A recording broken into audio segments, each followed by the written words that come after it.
Speaking of rolling, okay, roll. Okay. Okay. Hi. On today's show, Episode 20. episode 20, We have Dire Straits, Love Over Gold. Dirt Band, Jealousy. And Frank Zappa, Joe's Garage, Acts 2 and 3.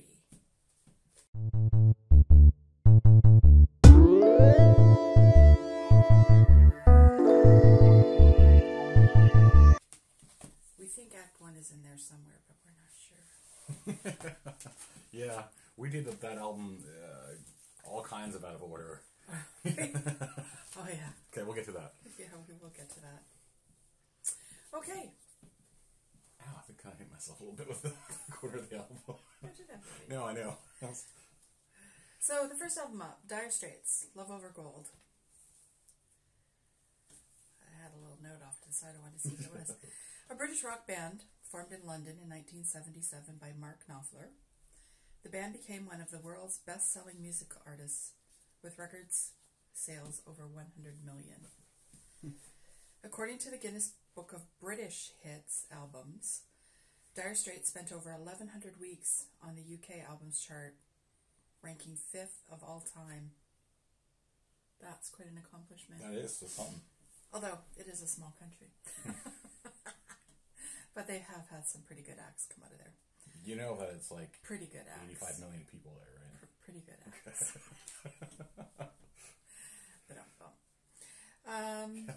A few bands. A few, just a few. Mostly bar bands. Yeah, no one's really heard. They're not mainstreamy. Yeah, bands that people have never heard of. Exactly. They split in 1988, regrouped in 1991, and then disbanded again in 1995 after Mark Knopfler launched his solo career full-time. Solo career. There we go. Not his solar career. Maybe it was. He didn't go to solar panels. He went solo. Love Over Gold is their 4th studio album, released in 1982. They only did 6 studio albums, and to me that blew me away. Yeah, they only 6 actual albums out. Yeah. And we probably have at least 3 of them in here in this collection. Well, and the other thing too is, I guess because Mark Knopfler did his solo career, you identify that as the band, and so you kind of just think they went on longer. Yeah, he had but it was just him. Just him. Yeah, but I am surprised. 6 is pretty interesting. So it went platinum in Canada, which is 100,000 copies, which is a small amount compared to, I guess, though, considering our population. The songs are the track listing. That's insane. Okay, side A, 2 songs: Telegraph Road and Private Investigations. And I really loved. You said Telegraph? Telegraph Road. Yeah. Okay. Telegraph Road. I really enjoyed that song. But once, like you said, when you have 2 songs aside, it's gonna be super proggy. Yeah. And what do I love? Proggy music. You love proggy. I do love Dire Straits anyway, so. Yeah. I haven't heard a Dire Straits song for a long time, so putting this album on was just like, yeah. It was that warm fuzzy blanket. Well, not only that, but songs that I hadn't heard for a really long time. Yeah, they're good songs. Good songs, yeah. Well crafted, for sure. Sorry, continue. Side B, Industrial Disease, Love Over Gold, and It Never Rains. Now, if you listen to the whole album, because like I said, once again, proggy, but it's funny because Industrial Disease is there. You got to have the single. You got to have the single on the album so you can play it on the radio and everybody loves it. But it, and I do enjoy that song because it's this nonsense, super. Yeah, it's very quirky and poppy. Yeah. But it's funny how it doesn't interesting really instruments but it doesn't really go with the rest of the songs. I mean, I'm sure it does, but just the way it's structured as like radio friendly songs, where everything else is like Telegraph Road's 13 minutes long, 14, 20. It does go with the album as far as the theme is concerned. Theme, yeah, for sure. Because like I've got a few notes here. Sure. Telegraph Road, inspired by a bus trip taken by Knopfler. It's about changing land development over the span of many decades. And Telegraph Road that he's speaking about specifically on this song is Telegraph Road in Detroit, Michigan, which I have been to and down. Oh, okay. Later in the song, it focuses on a man's personal struggle with unemployment after the city built around Telegraph Road becomes barren, which that did happen. It happened to a lot of a lot of the Detroit area. Mm-hmm. So, yeah, based on the theme of that song... Industrial disease really does fit thematically, with the theme. Yeah, I totally agree with you there. It's maybe not the music style, but yeah, just the way it's... Yeah, okay. Fair enough. Private Investigations went to number 2 in the UK, despite its length, and was one of their biggest chart successes, believe it or not. So, yeah, 7 minutes. It's slow, soft, quiet bass-driven, synths and piano, and it's just so layered and beautiful. And there's some spoken verses. And it's well engineered as well. Yeah. It's not only from a band standpoint. We talked about, you said the layers and such. Just it sounds good too. The album itself sounds good, which we'll get. I'll repeat myself again later, but yeah. It goes with it kind of ties into the whole thing though. So yes, we'll repeat ourselves a lot. Yeah, that's why there's so many edit marks. People watch this, they're like, "Oh, why is it so chopped up?" Because we repeat ourselves or say stupid shit. No. Industrial disease. It's about the decline in British manufacturing industry in the early 80s. It focuses on strikes, depression, dysfunction. And it's very poppy, synth, bass, piano, and great guitar work by Mark Knopfler, of course. He's just like the bomb. Love Over Gold. Love this song. I just put my head back, close my eyes, and listen to all the layers. Yeah. Interesting use of instruments such as the xylophone. Yeah, I'm once again, I didn't write anything down here, but this Love Over Gold and self-titled, yeah, I agree. It was solid. Yeah, it was a good album. Yeah, it was really great. And It Never Rains. 7 minutes and 55. Yeah, I didn't write anything down about this. I must have still been in a coma from.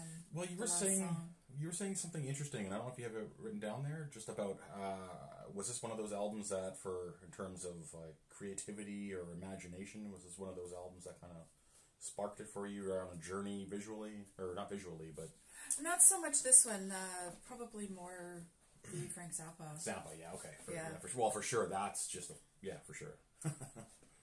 Okay, cool. And, just my take on this whole album is, just my notes for the overall. I love Mark Knopfler's voice and the way the songs are stories set to music. Very much like, what's that fellow's name? Oh, you're saying Harry Chapin. Harry Chapin. So, like Harry Chapin's songs, they're stories, but it's storytelling. Yeah. As opposed to just a song. They have a very distinct and recognizable sound. And hearing this album again brought back feelings of how much I love their music, and I must listen to more of it. Yeah, in this one particular, because there's a few other ones in here from Dire Straits that I've definitely listened to a lot. The one with like 6-blade knife on it and shit like that. Yeah. Love that album. And this is one I never really, when it was in the stack, I never really gave it much of a spin or a consideration, and I don't know why. Yeah, because it's one I would listen to. Yeah. Spoiler alert! I'd listen to it a lot over. Let's just both of us like it, love it, collection. Yeah. I'm just gonna go skip ahead to that right now. So okay, we skip ahead. We're gonna change it a little bit. We both love this album. We'll listen to it again. I'm with you on the songs, the construction, and now we'll switch over a little bit. Do you have anything left? Oh, producer. Mark Knopfler. Mark Knopfler did all the stuff, and he also wrote all the songs. Yeah. So. He's got a vision. That was a no-brainer. He's got a vision and a sound. So now, album art, Okay, so, for me, the Canada 82, it's a third variant of the first run. So it is an original, but it's a third variant on the last master run for Canada. Got the condom rings, it's beat up a bit on the outsides, it's got tears and worn, the corners are kind of smashed up, but... the problem is, and it's actually something we've discovered recently, like, a lot of these albums, not a lot, 50% of these are moldy. Or to some degree, I have to clean them in order for us to listen. And it's something we discovered recently is that it has to do with the production of the albums. There's, like, sugars in the vinyl, and that's why the vinyl gets moldy. Because I didn't know that. Oh, really? Weren't you with me in that? Oh, okay, the conversation. Yeah, I was having this... Oh my god, I can't remember who I was having this conversation with or what I saw, but yeah, so that's why it's moldy, and the sleeve too gets moldy is for that reason. It's because the things start to break down in the vinyl, and if there's a bit of humidity, then boom. These albums have all seen humidity. So this one too, but once I cleaned it up, it sounded good. Like it was moldy until then. I had to get in there, and I just used like a little bit of, tiny bit of soap and warm water, and so let's see. So the inside sleeve was a bit moldy too, but you know what? I clean that up. I would give it a wipe, and it's actually in perfect condition, to tell you the truth. There's nothing wrong with that at all. You could never ever tell. And like I said, the vinyl is in excellent condition as well, once I clean it up. Let's just go on audio. So, particularly at the beginning, I noticed that the mold was still in the grooves a little bit. Oh, and a side note, too, for all you guys out there, if you live in Canada, London Drugs is starting to offer vinyl cleaning services. Oh. They have a machine there, you take your vinyl and then you clean it. Oh, how much do they charge? I don't know that. I just discovered that last time. Because, it's not going to be free. No, it's not going to be free, and it's not going to be cheap neither. But it looked like it did a pretty good job. I was just poking around. So anyways, that was a side note. So other than like some of the mold in the grooves, and it cleared that out, once again, it's one of those albums that had a nice, once you got past that, had a really full sound. Also reminds me I need a new needle, but yeah, it's but it had a great sound to it, and once again, that's I don't know if Knopfler actually helped engineer it as well, but it sounded full, and it had weight to it, and it wasn't just this AM crap. Like I love when musicians put the time and effort, and engineers put it in to make the sound feel. Yeah, you can tell that it was that way because of all the layers. Like there was lots and lots of layers for sure. Lots of different instruments, and it did sound very full and robust. So I said solid mix, master, and sound field. Okay, the photography. So it just says Alan LaBelle. Oh, geez, now I can't read my writing. Now I'm taking a page out of Vicky. Alan LaBelle. He did the lightning photo, and Peter Cunningham did the back smoke stuff. Oh, that's really cool. Yeah, it is. Yeah, definitely. Because you don't really just looking at it, you don't really know what it is until you study it a little bit. And somebody named Mike Rowe actually did the sleeve, which there really isn't much. It's just lyrics. Is lyrics? Yeah. Yeah. Lyrics on each side. And Telegraph Road is funny. Takes up. Oh yeah, that's a long song. It was 17 minutes and. Nope. Telegraph Road, or 14 minutes and 17 seconds. Yeah. So that's good. And let's see if I have anything else. So Peter worked with other artists, including Bruce Springsteen, Etta James, Julio Iglesias. It's really generic photos. Oh yeah, what a weird combination of people. It's a shotgun of people all over the place. He still actually does a lot of photography, different kinds of photography. PeterCunninghamphotography.com. He's still got a page, still posts stuff, and he actually, I put it out there because I like some of his non-people stuff, like his landscapes or he's got other good stuff. Couldn't find anything on Alan. Mike Rowe also worked on other bands, UK bands too. Metro, an album called Future Imperfect, and a band called Defo, called The Disappearing Boy. Just out of curiosity, did you look up those two albums to see? I did at the time, yeah, and I'll try if I remember to include it in the video. But I had looked it up, and there's I'm trying to remember to include it in this. It'll pop up somewhere while we're talking. Cost or pricing or sale history. Oh, that's better. Sale because that's actually I've been watching a little bit more about the Discogs and kind of paying attention more to what goes on. And the sale history is actually the history of the albums that they've sold on the site.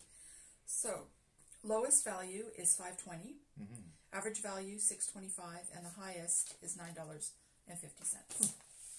I could see getting $69 for that for sure. Like I said, it's the inner sleeve and the vinyl are where it's at. It's not so much outside. So that's it for that? That's it for... All right, Dire Straits down. Wow, we plowed through that one. I didn't think we would. Alrighty. So, the next one, Dirt Band, Jealousy. Also known as the Nitty Gritty Dirt Band, they were formed in 1966. The membership has had at least a dozen changes over the years, and from 1976 to 81, they recorded and performed as the Dirt Band. So obviously this is from their 76 to 81 era. They're nominated for a bunch of country music awards, Grammy awards, and won only a couple. It's funny because the genre they say is country rock, folk rock, and bluegrass. And I have a big no with an exclamation mark at the end. No, I don't agree with that at all. So I obviously don't agree, especially for this album. That it doesn't quite quite fit that. No, it's more kind of like list of genres. Adult contemporary synth pop.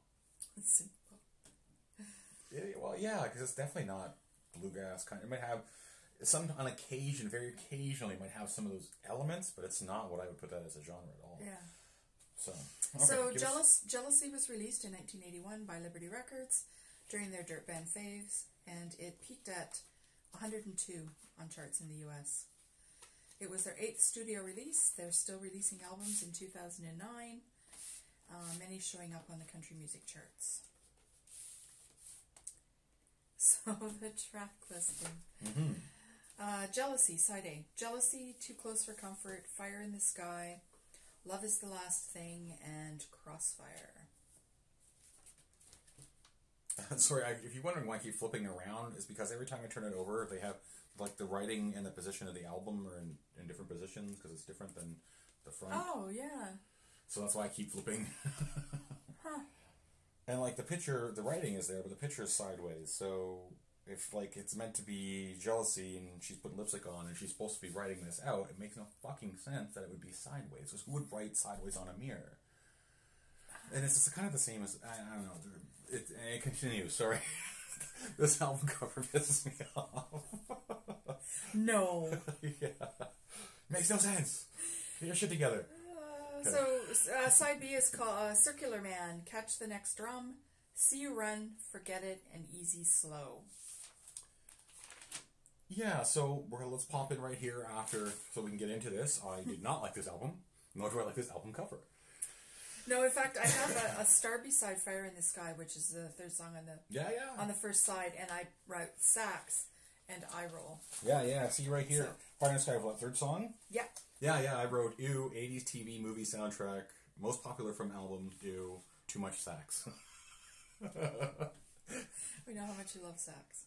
Yeah, I mostly, for particularly the first side, I said it's pop rocky. Like, some synth, like, it's so fucking generic and bland. Oh, there's 7 versions of this album, apparently. Yeah, there's a white version. Isn't it the color you're talking about? Like, I just wrote 7 versions of the album. Oh. Sometimes it means that there's different songs on it. Yeah. And for different countries, they do different things. So all the songs were written by the band. Kenny Loggins did some background vocals. And my overall impression of this album, another lackluster album from a mediocre band. Yeah. They did have some hits, would not listen to this album again, could not wait for this to be over, 40 minutes of my life I will never get back. It is surprisingly long, I agree. Yeah. They didn't really have anything to say. Yeah, well, technically it's as long as the Dire Straits album. Oh, okay. But I have to listen to Dire Straits album a million times over. Yeah, exactly. So the producer was Jeff Hanna. He's guitar and vocals, and he was a founding member of the band. And Bob Edwards of Skywalker Sound. And I could only find movie credits for Bob Edwards. A whole lot of shit. Really? Skywalker Sound? It sounded this fucking terrible. Oh, man. Okay, continue.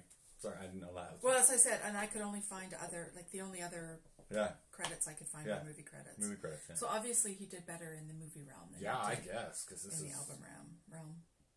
Fucking garbage. Okay. So, just to reiterate, we both hated this album, and we will burn it with fire as soon as we're done. Yeah, and even I had it written down. It's the same thing you just said. It's just like middling, mediocre 80s pop rock. It's toothless, soft, and elevator music. Toothless, I like that word. Yeah. Especially when it comes to describing music. These guys. Okay, so for me, I take it, right? Over to me. So, first run original, so that's something going forward, I guess. It's clearly been wet at one point. It's kind of wobbled and warped. It was moldy, same as the other one. Inside sleeve was moldy. That actually cleaned up pretty well. That's actually in pretty good condition. I don't want to pull it out of there because it's pretty tight in there, and I don't want to just rip it. Because everything's so wobbly. Yeah, exactly, yeah. And it's in good condition, so if I'm going to pull it out, I don't want to try and cram it back in there, so... and like I said, moldy again. So I had to clean the album, get in the grooves and stuff, and like I said, I still probably could use another cleaning. To start, there was really no hiss and pops. I'm just looking at my notes right now. the sound mix again, the sound field. You were talking about the engineer from Skywalker Sound. This album sounded gross. Like, once again, flat, centered. There's no sound field. There was no dimension to, no dynamics to it. It was just like AM radio car kind of sound. Cover photo and sleeve is Steve Rosa. Steve Rosa obviously doesn't know what's his ups and downs. Maybe he's like on an inner ear problem. I don't know. We all do. I can't make fun of him for that. He's in-house whore for Liberty Records, King, Capitol, EMI. He's done lots of other stuff, but I can't find anything outside of that generic explanation. And yeah, so I'm good with that. This album. All right. Sale history. Discogs has never sold a copy of this. Faint surprise. But there were some for sale. No doubt. Lowest was $1.63, and the highest was $5. Yeah. Okay. Dirt Band Down. Dirt Band Down. Yeah, I have nothing else to say about that. But, having said that, we get to our next album. Frank Zappa, Joe's Garage, Acts 2 and 3. Frank Zappa was an American musician, composer, activist, and satire of American culture. His career spanned 30 years, and he produced almost all of his 60-plus albums that were released with his band, the Mothers of Invention.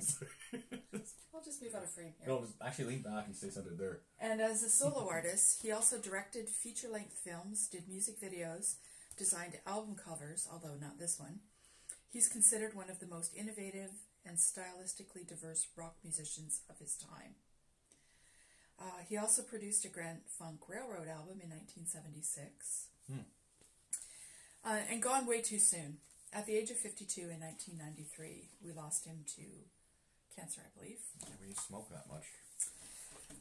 The list of artists who were influenced by Zappa is huge. Alice Cooper, Primus, Devo, Black Sabbath, and I could probably go on for another hour. Yeah, we could easily go on for an hour. During his lifetime, he released 62 albums, and since his death, his estate has released a further 49 posthumous albums, bringing the total to 111.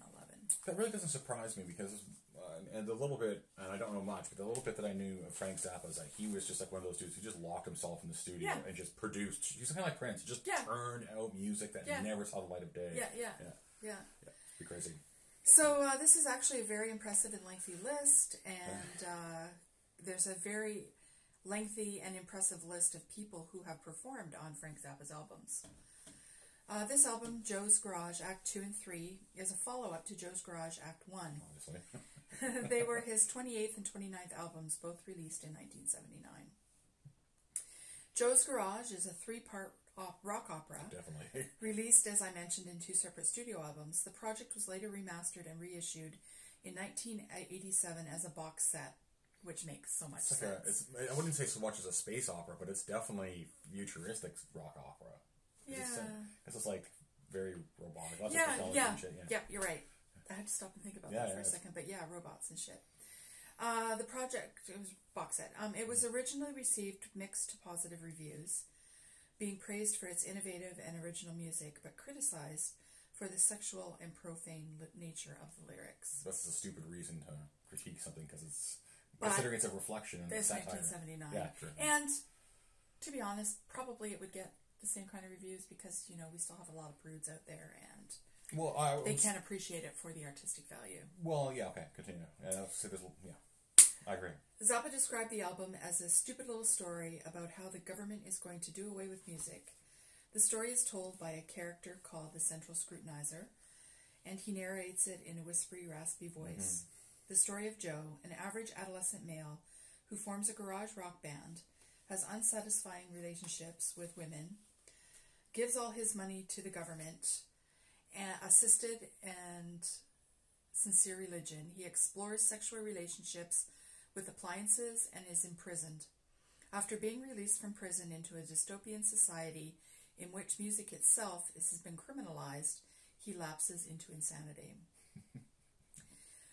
I laugh because it's like, it's no wonder if you just listen to this for the first time and you didn't really know what you're getting into. It's a lot to take in. It is. Lots of musical styles. Lyrics are satirical and humorous, and it's a commentary on on American society. And doing this Frank Zappa research, again, another rabbit hole. I could have spent days and written pages and pages and pages of notes about him and this album. And the good news is that we have Act 1 will be coming along eventually. It is in here. Okay, yeah, no, for sure, 100%. Good. And then we'll have to actually sit down and listen to it start as a story, as a whole movie. Okay. Now, should we go talk about the way we listen to it right now, or? Yeah, because I think this is a good spot to give our, like, if we liked it or whatever, because then we can break down. Well, I haven't said the track listing yet. Okay, do the track listing, and then we'll. Pardon me. So, side 3, A Token of My Extreme, Stick It Out, and Cyborg. Side 4. Now remember, side 1 and 2 would be on Act 1. Okay, so then we might as well. Okay, hold on a sec. So now we might as well explain. No. Okay, continue. Side 4, Doing Work for Yuta, Keep It Greasy, Outside Now. Side 5, He Used to Cut the Grass, Packin' Goose. Side 6, Watermelon on Easter Hay, and A Little Green Rosetta. So you got those. I just want to point out that you have those sides wrong. It's side 1, side 2, side 3, side 4. Oh, that's not how I found it on. There you go. It's even more confusing. Okay, yeah. So why we're talking about, and I keep wanting to jump in here, is because not only did we not listen to Act 1 first, so we're just like coming in like halfway, 45 minutes into a movie. It's not just the albums aren't just in chronological order. Side 1 of the first album and side 2 of the first album are the bookends, and the second album is so on in two between. separate albums. So what you have to do is listen to side 1, the first side first, then get the other album, listen to the other album, and then second side of the first album. We didn't do it that way. We played it through like a couple of jackasses straight through, and I'm sitting there reading, and I'm like, man, this makes no sense whatsoever. Yeah. And then I realized, oh, hey, stupid, it's because you didn't follow along with the... Because it's got all the lyrics in this... I'll get to it, this beautiful art, or album cover. Oops. It's just it's not a full, like, sleeve, it's actually like a book. But, So anyway, so we listened to this, like, super out of order. So now we not start with the first part, and then we did Tarantino style of just out of random order. And, it kind of worked anyway, but... that was an album review without a movie. Yeah, it was like watching a Tarantino movie. It jumped all over the place, and it's like, he's one scene, he's banging a sex robot, and the next is jumping, and he's back talking. So it's... Yeah. So like you said, maybe we should listen to it in the correct fashion once we find one. yeah, exactly. And so, so outside of that, and you're going to continue on, I like this album. Oh, yeah, me too. Yeah, it was really quirky and hilarious, and just the whole theme of it. I mean, I could see the government doing away with music. I really could. Some of the shit in there, yeah, for sure. And so it's a satire, but it could be... Yeah, because it's just a form of true story speech in the control. future. Yeah, totally, exactly. yeah. Not even that far future. And, like you said, one of the things, too, I'll say I'd love to see this as a movie. But, yes. It would make a good movie from start to finish. It sure would. Hollywood, are you listening? Pretty sure it's been done to some degree. Sex robots. Isn't that Star Wars? Do they have sex robots? I don't know. Okay. I didn't read that into it, but, I could be wrong. So what's next for you? Oh, I'm just going to say, this is one trippy album. Yeah, okay, do your thing. The Frank Zappa doing the voice of the... He was the center guy, he was controller? The central controller. Central controller. With his little whispering segments in there. I thought that was really cool. I've been a Frank Zappa fan for a really long time. I've never listened to this album. Definitely not as a whole. No, not as a whole. I've known about it, but I've never listened to it. I've listened to others. I remember checking out his first album, Fillmore East, from the library when I was 14 to find out about him and his band, because I had heard so much about him. And I actually saw him in concert. Oh, that's pretty cool. Point. That's pretty trippy. Which was really cool. Do you remember who's, what album or what tour? I don't remember what album, but I think his opening act was a couple of other satirist called Flo and Eddie. Oh yeah. That's definitely a 70s act. Yeah, I know who that is. I'm pretty sure that's who. I can't remember whether they opened for him or Alice Cooper. Probably not Alice Cooper. Probably. This makes more sense. Yeah. With So this guy. Flo and Eddie, I think, were the opening act for him. And then LOL, this album does not grow traditional sides. And yeah, after we'd listened, we are almost to the end of it. Yeah, it was almost to the end of the 4 sides before we realized it. Yeah, it was. We were on the last album for sure. It was into the last album. It's like, okay, I think I know what we've done now. And as I mentioned before, Frank Zappa has produced all of his stuff. So for me, this is an original pressing and run, and so once again, it's a little bit moldy. It's the same little issue. Now, it's not because it's outside. This is in great fucking. This album is in great condition. Yes, it is. The vinyl was a tiny bit moldy. Clean that stuff up, no problem. It looks brand new. I'm quite happy about that. There's no rips, no stains, no tears. The sleeve with the lyrics is it's all pretty much mint condition. I would say for an album that's as old as me, I'm quite surprised. Yeah. So the cover photo, NormanSeif.com. He still does stuff. Got all this. Check it out if you want. He's the one who did the photos here. And the illustrator is John Williams. I find it interesting that he's in blackface. Yeah, well, he's putting that on, but it's also Joe's Garage, so it could be Grease. Gotcha. You know what I mean? Yeah. I don't know. We'll have to look into more of that. When we do part 1, we'll have to look into some of that. Yeah, exactly. Because I had a hard time. I didn't have a hard time finding him, but just any real information about the production of it. There's nothing out there. So the illustration was done by a guy named John Williams, and not the guy who did the score for Star Wars, but actually just I fucking, like I said, I actually really love this album cover and the lots artwork. to look at, yeah. I love the colors; they're crazy. There's lots of nonsensical things going on, like sex robot stuff, and yeah, like I said, in terms of albums and the way it's laid out and the way he broke up the albums, like you had to pay attention to the first part, the first side, and then the second side of that side was just a bookend to the whole thing. Yeah, it's just another one of his quirky things. Yeah. It's quirky. It's a and yeah, it's. I wouldn't say it's an ordeal. It's an experience for sure. Like you definitely have to get in and pay attention, and that's why I can kind of see people not having a hard time at first, because I could see this being a hard thing in your face, just trying to absorb all this story and I could see why people would have a hard. But after time digesting it, we've listened to it in our own little space, and it's it's pretty fucking good. Yeah.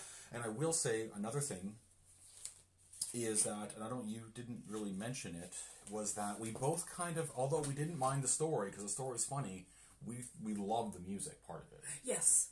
I mean, outside the dialogue and shit, the actual music was fucking fantastic. Well, and that's one of the things that he's known for is his use of all kinds of different, not even just instruments, but just different things to make sounds. Totally. Yeah, it's not just it's nothing about it is traditional at all. No. So, and that's one of the reasons I love it. So I want to. It's a musical / opera. So I'm just going through some of my notes. Okay, the audio mix, it's solid. It sounds good. It's clean. Everything fucking EQing. It's. I love when people put effort into it like that. Yeah. Opera. I said. I'd expect nothing less from him, though. Yeah, it wouldn't be some half-ass shit. It's probably why you'd never release it. Yeah. It's like, no, this is garbage.